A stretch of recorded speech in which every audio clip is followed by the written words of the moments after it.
One Spoon of Chocolate, rated R. It's an hour and 52 minutes from Zen Diagram Media. It's an action crime thriller written and directed by RZA. This stars Shamik Moore, RJ Seiler, Paris Jackson, and many others. The founding member of the Wu-Tang Clan, RZA, has made a movie produced by Quentin Tarantino, and we have to talk about it. But first, if you like this clip and you want to see more, hit the like button, subscribe to my YouTube channel, and if you want to go that extra mile and become a member on Patreon, that helps fund these episodes every week. Quentin Tarantino is a director with a style uniquely his own. A hodgepodge of cine-literate references from decades past mixed with modern camera elements, and oftentimes a pretty vicious screenplay. He is a director who didn't just rise in the industry, but his bombastic films and bombastic interviews made him a household name.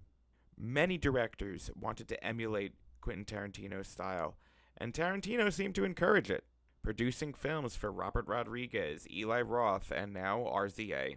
None of these filmmakers are as good as Tarantino, and I think any objective observer would agree with that. Is it ego?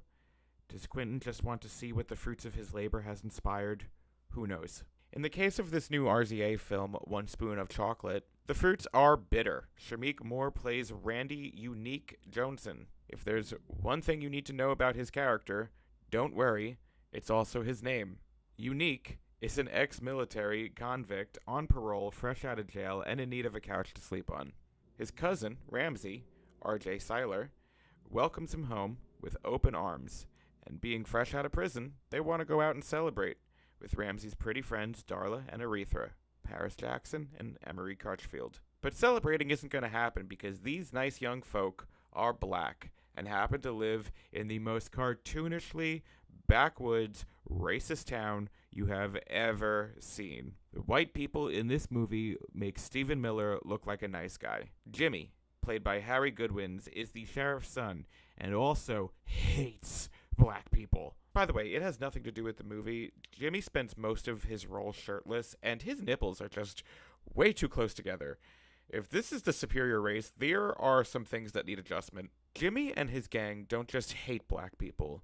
They also harvest their organs and sell them on the black market. So, for example, in this movie, there is an actual scene where a character is told, "Your friend died. He died in a car crash, but all of his internal organs were missing." And somehow, no one but the victim can connect the dots and say, I don't think all your organs would go missing if you ran your car into a tree. There are some incredible lapses of judgment throughout this movie. Every white person in this town, minus one, speaks the same. And every single one refers to black men as boys. Every single white person in this town talks to the black, seemingly majority population of this town as if they are in the height of the segregation era. Look, I know geographically, I'm privileged to live in a progressive state and have a diverse community of people around me almost always. But even in the darkest parts of our country, I can't really imagine this level of hate on our streets. And if it is really like this, holy shit.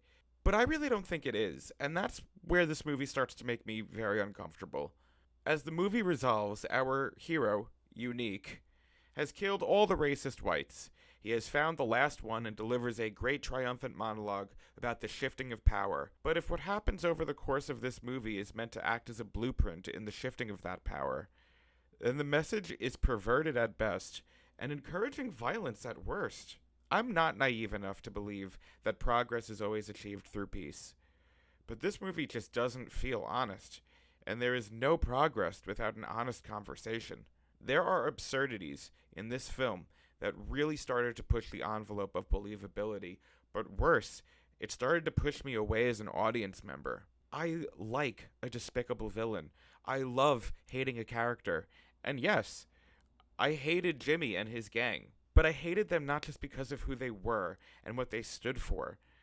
I hated them because a calm racist with legislation is far more frightening, real, and overpowering than a cartoon rabbit animal with a baseball bat hell-bent on killing every black person he sees. I just don't think you could treat race tensions as a serial killer movie, essentially. I'm sorry, it just doesn't work. And the amateur camera work isn't helping matters either. One Spoon of Chocolate just didn't work for me. But, strangely, another friend of mine, a director, also saw it and really rather enjoyed the film. So, I mean, what do I know? I know if Quentin were here, he would tell me that this is great and I don't know what I'm talking about, and my opinion is invalid because it differs from his. I thought this was a tough watch, but let me know what you think in the comments. Did I miss something? I gave it 2 out of 5.